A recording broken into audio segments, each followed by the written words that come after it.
now it's time for the last word with Lawrence O'Donnell. Lawrence, I did not know this was a thing for people outside of us. Well, it's a thing for me, Rachel. It is my favorite thing on MSNBC. And I, too, filled up with Moderna. I went out and bought a cup of coffee in a public place today, too. Rachel, we have tonight Nadia Tolokonnikova joining us. She's a friend of Alexei Navalny, so we will get her perspective on what's happening. And she, as you know, was imprisoned by Vladimir Putin herself, so she has a very close feeling for what's going on there. We're also going to show Gabe Gutierrez's extraordinary interview with one of the jurors in the Derek Chauvin murder trial. It turns out the jury was thinking exactly what we thought they were thinking. It's always such a mystery. Wow. You always wonder, what is going through their minds, and you never know. And now, thanks to Gabe Gutierrez today, we do know. And Rachel, one more thing before you go. Very important thing. I was listening to Gina McCarthy on your show. And it wasn't easy. I noticed it wasn't easy for her to describe exactly what her job is, because she's not secretary of and she's not EPA administrator anymore as she was before. And so she described it, this chief kind of environmental advisor, climate advisor to the president. She described it as hanging out with people.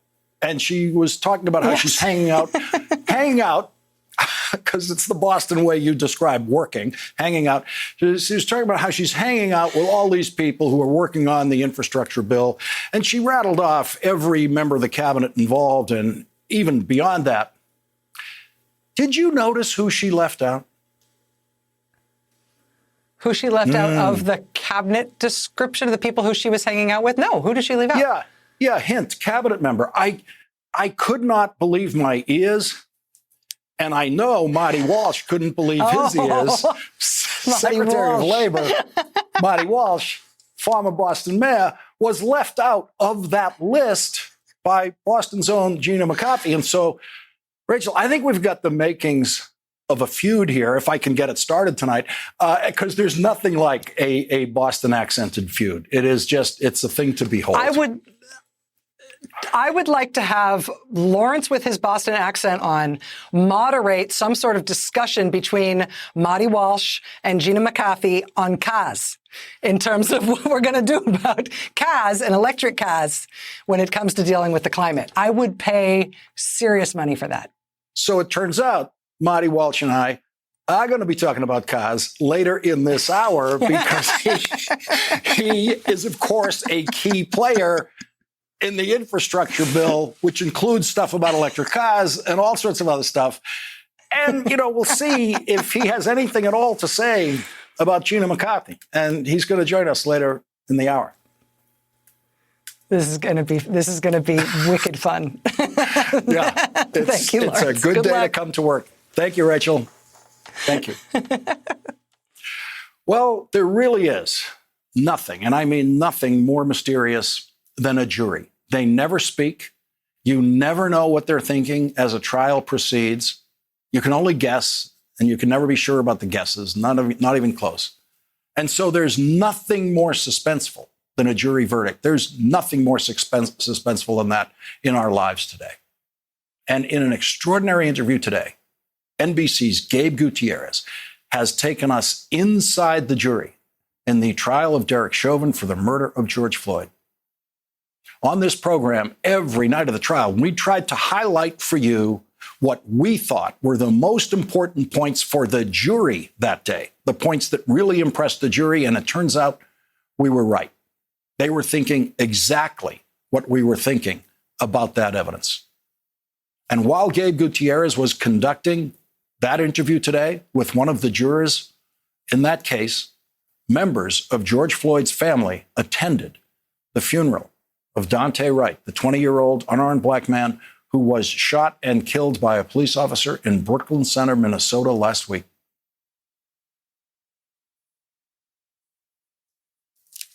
Reverend Al Sharpton once again delivered a eulogy at another funeral of an armed black person killed by police.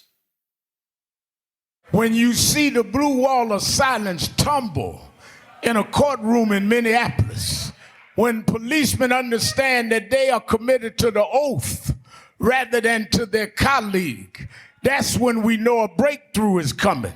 That's when we know we can pass the George Floyd bill, because folk are not going to lie on you no more. And next time you get ready to pull your gun, next time you get ready to bend your knee, put in your mind the picture of the man taking the handcuffs and making Chauvin put his hands behind his back and walk into a penitentiary and learn that you will pay for the crimes you commit. Today, NBC's Gabe Gutierrez gave us a window into what the jury in the Derek Chauvin trial was thinking when he interviewed one of the alternate jurors, who was not one of the 12 jurors who were chosen in the end to deliberate in the case and deliver those 3 guilty verdicts. Lisa Christensen said that if she had been chosen as one of the 12 jurors to deliver the verdict, she would have voted guilty.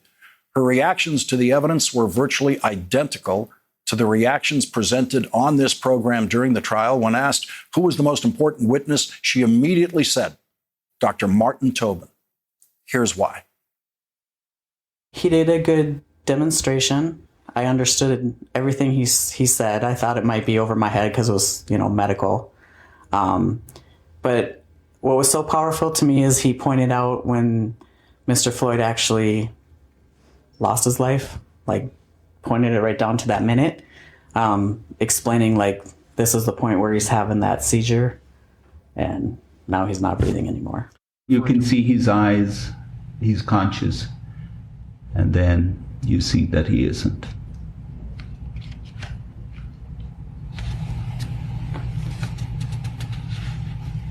That's the moment the life goes out of his body. We were not allowed to see the young eyewitnesses who testified, but the jury saw them. Lisa Christensen described what she felt when she watched one of the young eyewitnesses testify. She was trying to hold back her tears, and when you hold back your tears but your chin starts quivering, I could see that, and my eyes started watering and I started tearing up. Just from that simple little gesture, everything was so real and so genuine. I mean, I felt their feelings, I felt their pain, I felt their guilt. I could just feel it all. The other witness who meant the most to Lisa Christensen and presumably the rest of the jury was 18-year-old Darnella Frazier, who was 17 years old last year when she bravely aimed her phone at Derek Chauvin and George Floyd and recorded on video the murder of George Floyd. What stuck in my mind, like I said, I was up close to the witness stand, and her words of apologizing to Mr. Floyd at night over and over that she couldn't sleep, and she was sorry that she couldn't do more to save his life. That was pretty impactful to me. It hurt me. Here's that portion of Darnella Frazier's testimony that Lisa Christensen just described. When I look at George Floyd, I look at my dad, I look at my brothers, I look at my cousins, my uncles, because they are all Black. I have a Black father, I have a Black brother, I have Black friends. And I look at that and I look at how that could have been one of them. It's been nights. I stayed up apologizing and apologizing to George Floyd for not doing more and not physically interacting and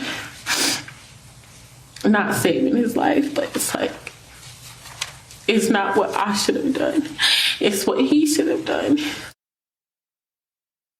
Every trial has its what ifs. The biggest one in this trial is, what if Derek Chauvin testified? Would you have liked to have seen Derek Chauvin testify? No. I don't think it would have helped him at all. Really? No. Were you surprised that he didn't testify? No.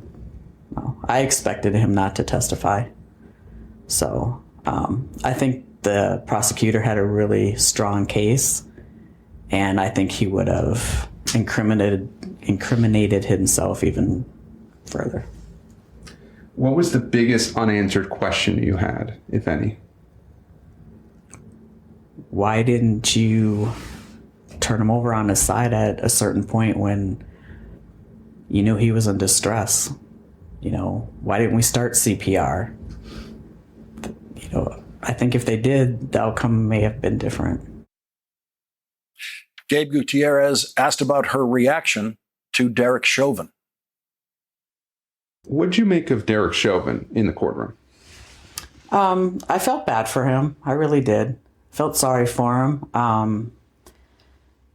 I guess what stood out for me is that video. They took a still photo of it, of him on Mr. Floyd's neck with his hand in his pocket. And I felt like the message I was getting from that photo was like, I'm here to do my job and nobody's going to tell me how to do it. I felt like he was being defiant on what anybody or everybody was trying to point out to him. We knew that one unnamed juror lived in Brooklyn Center and was subject to the curfew there after nighttime protests of the police killing of Daunte Wright. Now we know that juror was Lisa Christensen. I know you live in Brooklyn Center, and that came up at once. You weren't in the courtroom, but there was a discussion. The defense attorney at one point wanted the jury sequestered because of what was happening here. Right. When those protests were underway, when Daunte Wright was killed, did you hear about any of that? Were you at all privy to what was going on? I did hear about it. Whether I wanted to or not, the helicopters were over my house. Till like 1 a.m, I could hear all the press helicopters. Also, I could hear the flashbangs going on. I could, if I stepped out onto my deck there, I could see the smoke if I looked over there. You were that close to it? Yeah, the police station's only 7 blocks from my house. And what impact did that have on you at all, or nothing with regards to this trial? It had an impact on me, but not as far as this trial went at all. They were two separate things. And there you have a picture of the American jury system working at its best. Lisa Christensen did not cite anything that the lawyers said during the trial. She made up her mind based on what the witnesses said, based on the evidence presented by witnesses, as she was instructed to do by the judge. She disregarded any outside influences, even the helicopters flying over her house. Joining us now is Congresswoman Val Demings of Florida. She's a member of the House Intelligence and Judiciary Committees and a former chief of the Orlando Police Department. Thank you very much for joining us tonight. We really appreciate it. I wanted to get your reaction to something that Reverend Sharpton said actually today in that painful eulogy he had to give once again at a funeral of someone, unarmed person killed by police. He said, when police understand that they are committed to the oath rather than to their colleague, that's when we know a breakthrough is coming. What is your reaction to that? Well, Lawrence, it's great to be back with you. And wow, that was absolutely powerful. When I heard it earlier, I talk a lot about taking the oath. And, you know, we all can agree that police work is tough. It can be dangerous. It's difficult. But if the men and women in blue would just always remember that the oath that they take, when they raise their hand and they swear that they will protect and defend the Constitution against all enemies, that they will protect and serve. It's not an oath to their individual departments. It's certainly not an oath to their colleagues.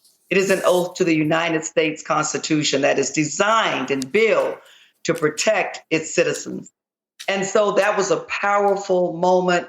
And you know, Lawrence, I think out of every tragedy can come some good. And I am hoping that every man and woman who is wearing the uniform listen to that today and will reset and be reminded that their oath is to the Constitution and their commitment is to the men and women, boys and girls in the communities in which they serve.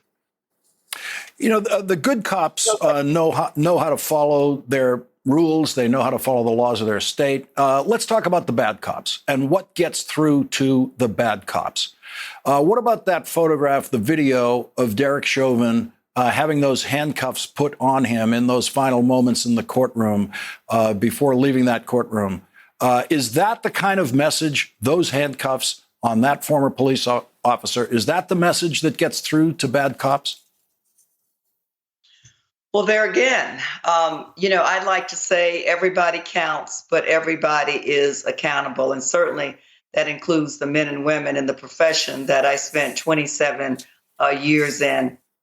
I've made a lot of arrests, and every officer does. To see a former police officer being led away in handcuffs certainly gets everyone's attention. But you better believe it gets the attention of the men and women who do that job. It gets the attention of everybody, all of the officers, but the bad ones, the ones who should have never been hired in the first place, the ones who don't have the mind or the heart to do the job, you better believe that image got their attention. Politicians posture over their support for police all the time, and it happens in Congress, as you well know. It seemed to happen the other day in the House Judiciary Committee. I want to take a look at a moment that you had with Republican Jim Jordan. It's interesting to see my colleagues on the other side of the aisle support the police when it is politically convenient to do so. Law enforcement officers risk their lives every day. They deserve better, and the American people deserve. I have the floor, Mr. Jordan. Did I strike a nerve? Law enforcement officers deserve better than to be utilized as pawns. And you and your colleagues are ashamed of yourself. Congressman, a lot of us watch you in those situations, and we don't know how you do it. We don't know how you do it without, on the moments when you aren't calling people like Jim Jordan to task. And then when those moments come and you're not allowed the full breadth of what you want to say, what it's like in those moments. What do you wish people like Jim Jordan understood? Well, what Jim Jordan wants us all to try to remember are the Black Lives Matter protests when he tried to remind us how he stood by law enforcement. It appears to me that he only felt motivated to stand with law enforcement during that time because the majority of the protesters were Black or brown. But when it came to people who looked like him breaking into the Capitol, trying to undermine our democracy, stop a free and fair election, the certification of the votes, Jim Jordan and many of his colleagues on his side of the aisle were silent. And so, we have a lot of critical issues, Lawrence, that we're dealing with in this country. COVID-19, criminal justice reform, infrastructure, putting people back to work, saving our small businesses. We just don't have time for shenanigans and political games. And I would really hope that Mr. Jordan and my colleagues on the other side of the aisle would remember their oath and be committed to their oath. We could do so much better. Congresswoman and former Police Chief Val Demings, thank you very much for joining us tonight. We always appreciate your perspective on government and police work. We really appreciate your sharing that with us tonight. Thank you. Thank you. And coming up, former Boston Mayor Marty Walsh will make his first appearance on The Last Word as Labor Secretary Walsh, who has been assigned by his boss, Joe Biden, to get the infrastructure bill through Congress. Marty Walsh joins us next.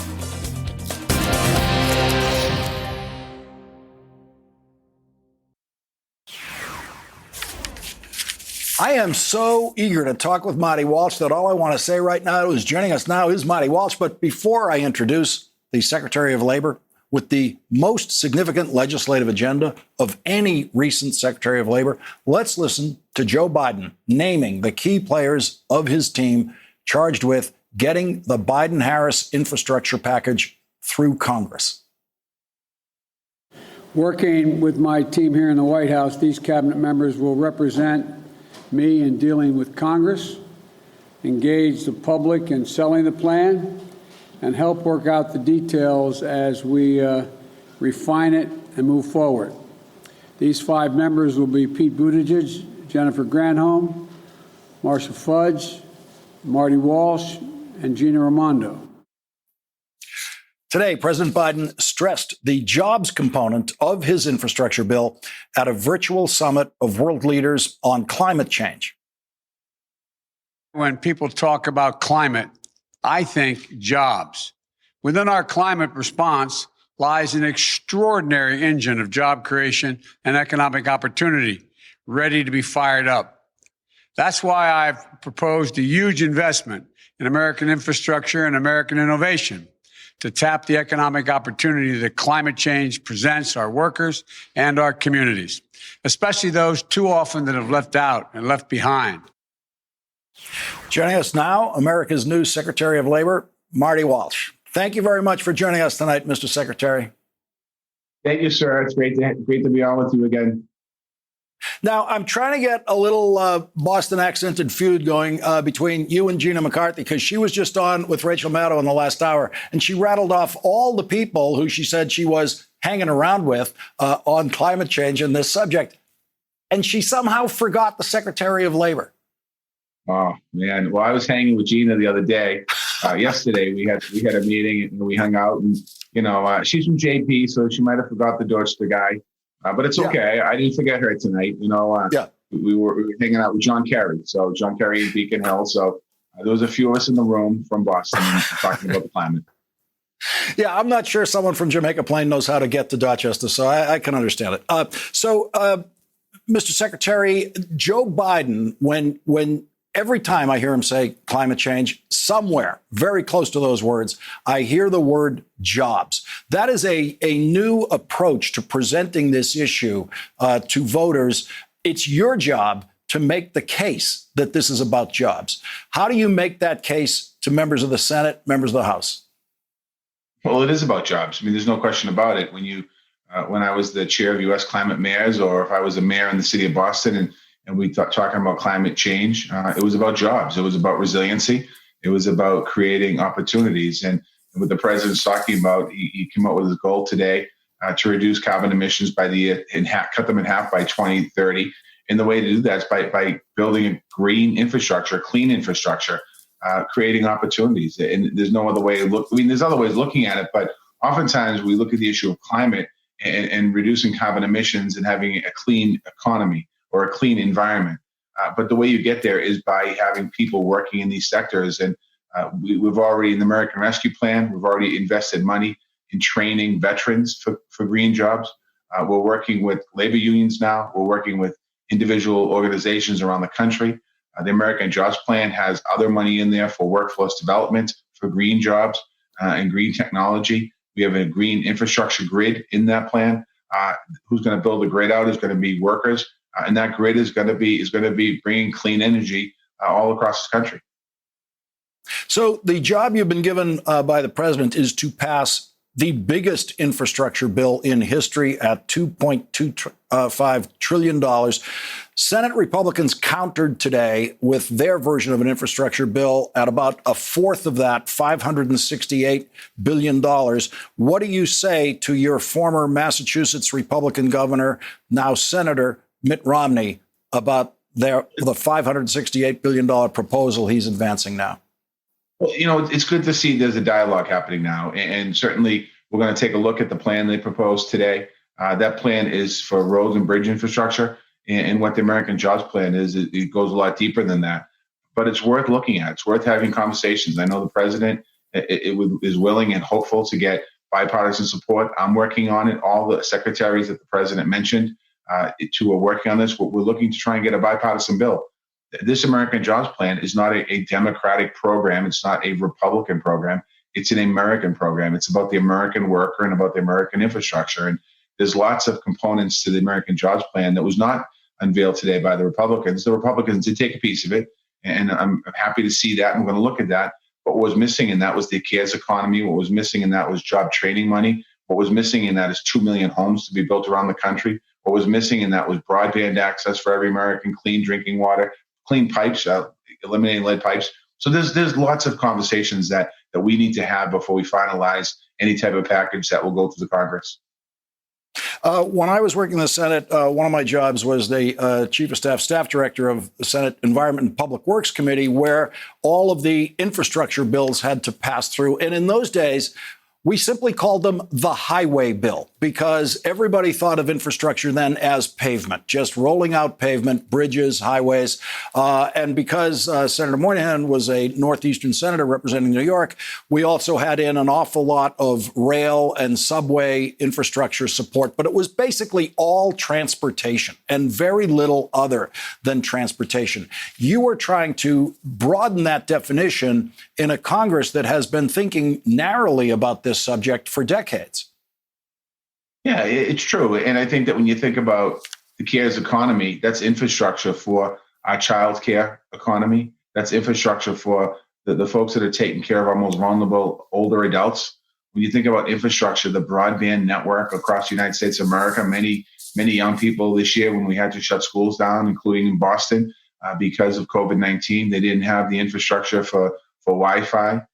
Clean drinking water around the country. That's infrastructure, pipes. All of the things that the president's talking about is infrastructure. And that infrastructure is building people and getting them into the middle class. That's the intention behind this. And I think that when we think about the moment in time that we're living in, we have an opportunity here. We saw a lot of damage that the coronavirus has caused. And the president has talked about building back better. And that's what he wants to do here. And that's his goal and his intention.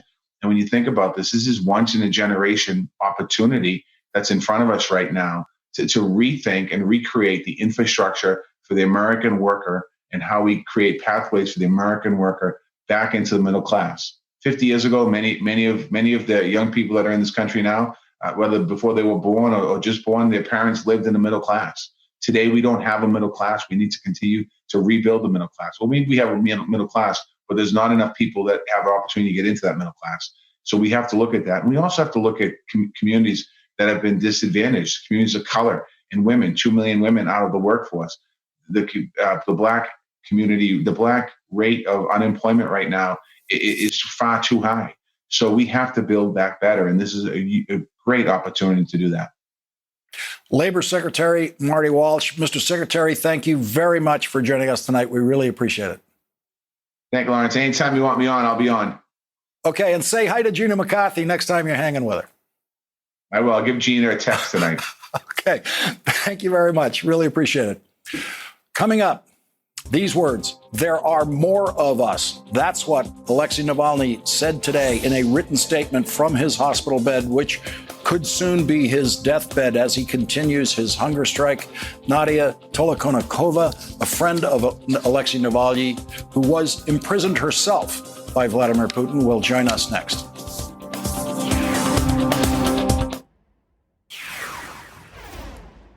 Yesterday, thousands of brave Russians did something that Donald Trump has always been desperately afraid of doing. They criticized Vladimir Putin. Protesters filled the streets in cities all over Russia, chanting, "Russia without Putin. Putin is a thief. Freedom to political prisoners, and simply let him go," meaning the jailed opposition leader, Alexei Navalny. The most prominent political prisoner in Russia, Alexei Navalny, continues his hunger strike after having been moved from his prison cell to a prison hospital and now to a civilian hospital in a city 110 miles east of Moscow. With his lawyer saying he could die at any moment, Alexei Navalny released this statement today.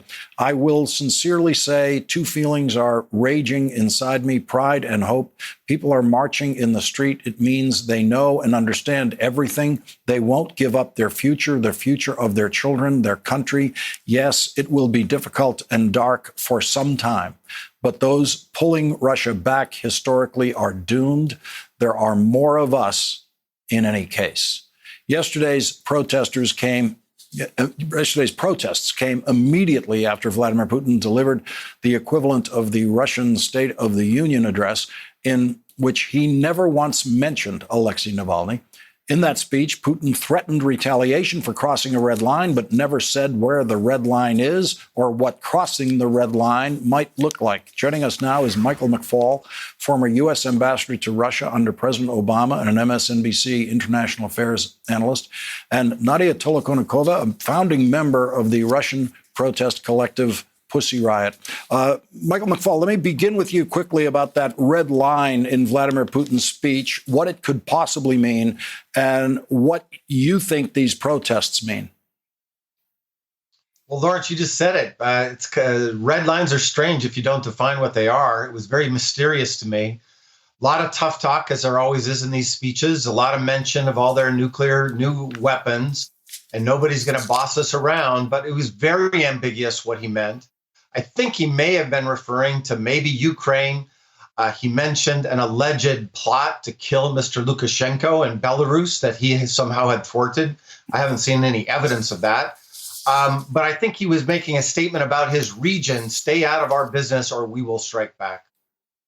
Nadia, I know. Go ahead, Michael. I was incredibly impressed. Lots of people came out. Remember, these people are risking being arrested. And the last time there was 10,000 arrested. I thought it was extremely well done on a very short amount of time. Mr. Navalny should be very thankful that all those people care so much about him. Nadia, I know you're very friendly with Alexei Navalny and friendly with his family. What do you know tonight about his medical condition?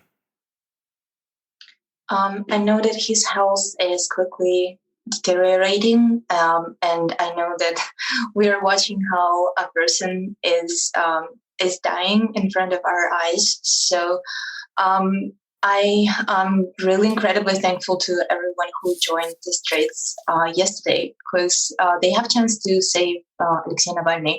He is on hunger strike for 20 days, and he's still experiencing serious health problems because he was almost murdered in 2020.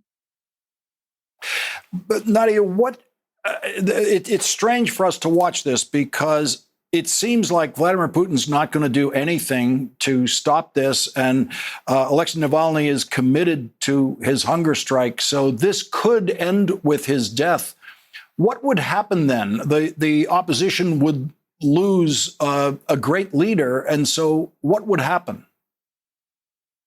Honestly, it's really strange for us to watch it as well, because I've never seen anything like that in my life before, even though I spent 2 years in jail, right? I think, when I've heard about Alexei Navalny starting hunger strike, I was scared because it's the last instrument. It's the last tool you have when you're a prisoner. It means that as a experienced prisoner, and unfortunately Navalny is one, he knew that it is the only one tool he has right now to save his health and to potentially change the political situation in Russia. And he's an extremely courageous person, and he really believes that he can make, with our help, a beautiful Russia of the future. And he always remains positive. Even now, him and his family, they are spreading positivity. And how on earth would you spread positivity when you're dying, when your husband is dying, but they're still believing that we can have this beautiful Russia of the future? And it's definitely contagious. I feel it, and millions of other Russians, they feel it as well. Michael McFaul, we're watching a drama of stunning bravery by Alexei Navalny, like nothing we've ever seen, willing to die and, in effect, die publicly for this cause of freedom in Russia, and just stunning cowardice by Vladimir Putin, who dares not mention his name, pretends he knows nothing about it, and apparently is willing to sit there in his cowardly corner as this continues possibly to Alexei Navalny's death. You're right, Lawrence. I agree. And I want to be clear. I hope Mr. Navalny does not die. I hope he listens to the doctors that put out a letter today saying, please stop this, save your life. That is more important, I think, than dying and becoming a martyr. He is a very charismatic leader that I think Russia needs. And with respect to Mr. Putin, you're absolutely right. This is not a move of strength, Lawrence, right? If you're strong and you're popular, as all the alleged opinion polls say, why do you arrest some allegedly marginal figure and then allow him to die like this in custody? This is a sign of weakness, not of strength. Nadia, I've discussed this with you on this program. I've discussed it with you privately. Your bravery, Alexei Navalny's bravery, is just stunning to watch. It's not something that I can comprehend. It's not something that I can imagine feeling myself and acting on. Where does it come from? What in the Russian character or in Russian life takes you to this point? I bet he would do the same on our place. We just want to be on the right side of history, and we are driven by ethics, and we all, at the bottom of our hearts, we all want to be good human beings, right? So it's just we want to see better Russia. We see amazing, talented people who are not able to fulfill their full potential. A lot of them are leaving, and there is a whole generation of young Russians, a generation of my kid and a little bit older, who were growing up seeing just Putin, and most of them didn't like him because they see that they don't have a lot of chances in their life just because of one person who holds the power for 21 years. Nadia Tolokonnikova, an honor to have you back on the program once again tonight. Ambassador Michael McFaul, we always appreciate your invaluable perspective and experience with this subject. Thank you both very much for joining us tonight. Thanks, Lawrence. Thank you. And coming up, the only people who can change policing in America are police officers. We need more good cops. And one historically black college and university is trying to do something about that. We will be joined by the police chief who started the first police academy at an historically black college and university, and one of his recruits, and they together will get tonight's last word.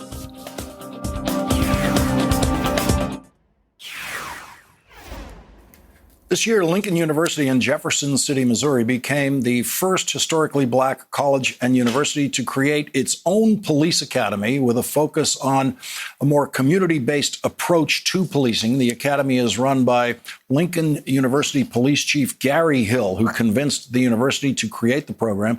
Chief Hill served for 18 years in the Cole County Sheriff's Office and is now using recent police killings of unarmed black people as teachable moments in the Lincoln University Police Academy. One of the black women students in the police academy, Tiaja Fairley, told Time that the killing of George Floyd made her begin to think she needed to be part of the change that she wanted to see in police work. It kind of pushed me to do better, she says. A recent study showed that black and Hispanic police officers use force less frequently than white police officers, especially against black people. Joseph Foster is one of the students at the Lincoln University Police Academy who wants to be the change that he wants to see in policing. After this break, Joseph Foster will join us along with University Police Chief Gary Hill, who has created the first police academy at a historically black college and university, and they will get tonight's last word. That's next. Last night at this hour, I made the point that the only people who can really change the way police work is done in America are the people doing that police work. The time has come for good cops to step up and prove that their loyalty is to the people who they are sworn to serve. Joining us now, two people who want good cops to dominate police work in this country. Lincoln University Police Chief Gary Hill, he's the director of the Lincoln University Police Academy, and Joseph Foster, who is a student in the first class at Lincoln University's Police Academy. Thank you both very much for joining us tonight.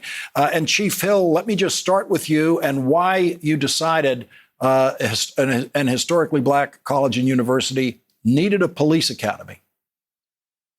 It came to me in the sense of we have a large minority community on our campus. And in order to increase our minority footprint in law enforcement, I thought this would be a great place to start recruiting people for the police academy for our local agencies and agencies around the state.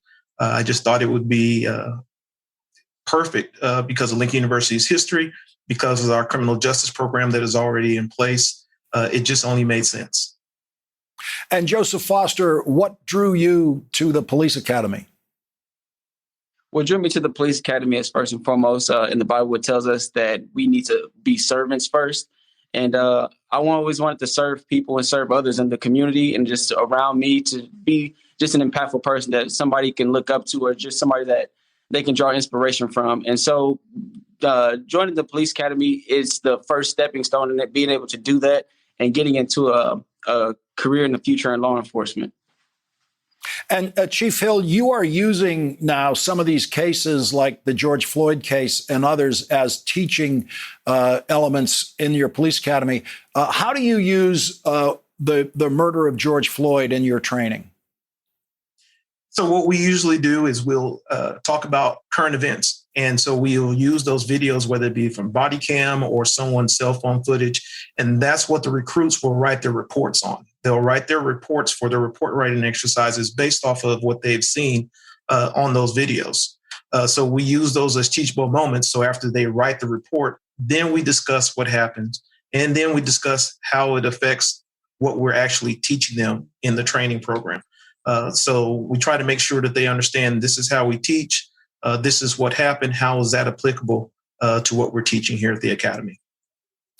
Joseph Foster, we're going to see in the summer, August 23rd, another trial of the three other officers who were there when George Floyd was murdered. And they're on trial basically for not stopping what Derek Chauvin was doing, for not intervening and getting that knee of George Floyd's neck. When you look at that video, do you think about what would I have done if I were there? Yes, because it all takes accountability on all of our parts. They are just as guilty as the person that they allowed to do that, because, you know, in order to prevent something like that, somebody has to be able to be the one to say that, hey, that's not right. Hey, I need to step up and do the right thing. And that's where I feel accountability comes in, not just for yourself, but as the people that you surround yourself with and that you have given the oath and the duty to sworn to protect. And I just feel accountability should have given them the intuition to say that, hey, this isn't right. We need to do the right thing and not, do a department violation of putting our knee on his neck.